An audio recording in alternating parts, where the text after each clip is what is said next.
வணக்கம் நண்பர்களே. இன்னைக்கு நாம ரொம்ப சுவாரஸ்யமான ஆனா அதே சமயம் ரொம்ப பிரபலமான ஒரு விஷயத்தை பத்தி ஆழமா அலச போறோம். மின்னல் ஒரே இடத்துல 2 தடவை அடிக்காது. கேட்கறதுக்கே அப்படியே ஒரு மாசான சினிமா வசனம் மாதிரி ரொம்ப பவர்ஃபுல்லா இருக்குல்ல. கண்டிப்பா இதை நீங்க நிறைய இடத்துல கேள்விப்பட்டிருப்பீங்க. பாப் கல்ச்சர்ல நிறைய படங்கள்ல ஹீரோவோ இல்ல வில்லனோ ரொம்ப சீரியஸா ஒரு தத்துவார்த்தமான துணியில இதை சொல்றதை நம்ம பார்த்திருப்போம். நீங்களும் உங்க லைஃப்ல எங்கேயாவது ஒரு தடவையாவது இந்த டயலாக கிராஸ் பண்ணாம வந்திருக்க மாட்டீங்க. நமக்கு ஏதாவது ஒரு எதிர்பாராத கெட்ட விஷயம் நடந்துருச்சுன்னு வைங்களேன். சரி விடு, கவலைப்படாத, மின்னல் ஒரே இடத்துல 2 தடவை அடிக்காது. அதாவது இந்த மாதிரி கெட்ட சம்பவம் மறுபடியும் உனக்கு நடக்காது அப்படின்னு ஆறுதல் சொல்றதுக்காக ஒரு மெட்டஃபரா இதை நாம யூஸ் பண்ணுவோம். கேட்கறதுக்கு ரொம்ப நல்லா இருக்குல்ல. ஒரு துயரமான நிகழ்வு திரும்ப வராதுன்னு நம்புறது நம்ம மனித இயல்பு தானே. ஆனா இது உண்மையா? கொஞ்சம் யோசிச்சு பாருங்க. நம்ம மனசுக்கு ஆறுதல் தர வார்த்தைகளுக்கும் நிஜமான அறிவியலுக்கும் நிறையவே வித்தியாசம் இருக்கு.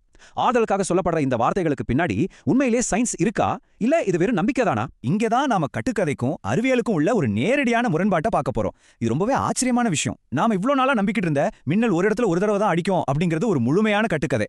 உண்மை என்னன்னா, மின்னல் ஒரே இடத்துல பல தடவை கூட ஸ்ட்ரைக் ஆகும். இதுக்கு பின்னாடி இருக்கிற சயின்ஸ் என்ன தெரியுமா?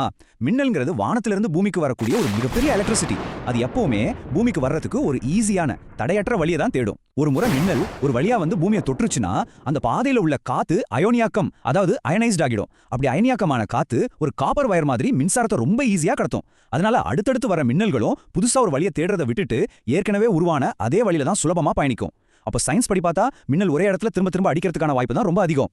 இப்போ இதுல ரொம்ப சுவாரஸ்யமான விஷயம் என்னன்னா, மின்னல் எந்த மாதிரியான இடங்களை குறிவைக்குது அப்படிங்கிறது தான். இயற்கையோட ஃபேவரட் டார்கெட்ஸ் எதெல்லாம் பாத்தீங்கன்னா, உயரமான கட்டடங்கள், பெரிய பெரிய கோபுரங்கள், அப்புறம் ரொம்ப உயரமா வளர்ந்து நிக்கிற மரங்கள். ஏன்னு கேக்குறீங்களா? மேகங்கள்ல இருக்கிற நெகட்டிவ் சார்ஜ் பூமியில இருக்கிற பாசிட்டிவ் சார்ஜை தேடி வரும்.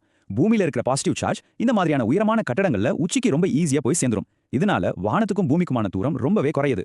மின்சாரம் பாயறதுக்கான மிக குறுகிய பாதையை இந்த உயரமான கட்டடங்கள் தான் அமைத்து கொடுக்குது. அதனால தான் இயற்கை மீண்டும் மீண்டும் அந்த உயரமான இடங்களை தேடி தாக்குது.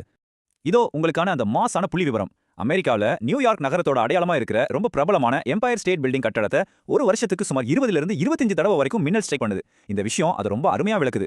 அது மட்டும் இல்லாம இதுல ஒளிஞ்சிருக்க ஒரு அற்புதமான இன்ஜினியரிங் ஃபேக்ட் ஒன்று இருக்கு. அந்த பில்டிங்கோட உச்சியில இருக்கிற ஆண்டனாவை ஒரு மின்னல் கடத்தியா, அதாவது ஒரு லைட்னிங் ராடா டிசைன் பண்ணிருக்காங்க. இதனால அந்த பெரிய கட்டடம் மட்டும் பாதுகாப்பா இல்லங்க, அதை சுத்தி இருக்கிற மற்ற சின்ன சின்ன கட்டடங்களையும் இந்த எம்பயர் ஸ்டேட் பில்டிங் மின்னலை தன் மேலேயே வாங்கிக்கிறதன் மூலமா காப்பாத்துது. ஒரு பயமுறுத்துற கட்டுக்கதை எப்படி ஒரு பிரம்மாண்டமான அறிவியல் பாதுகாப்பா மாறி இருக்கு பாருங்க. மின்னல் ஒரு இடத்துல 2 தடவை அடிக்காது அப்படின்னு சொல்றது 100% ஒரு அப்பட்டமான கட்டுக்கதை. உண்மை என்னன்னா, அது ஒரே இடத்த மீண்டும் மீண்டும் டார்கெட் பண்ணும். அதற்கான அறிவியல் காரணங்களை நம்ம ரொம்ப தெளிவாவே பார்த்தோம்.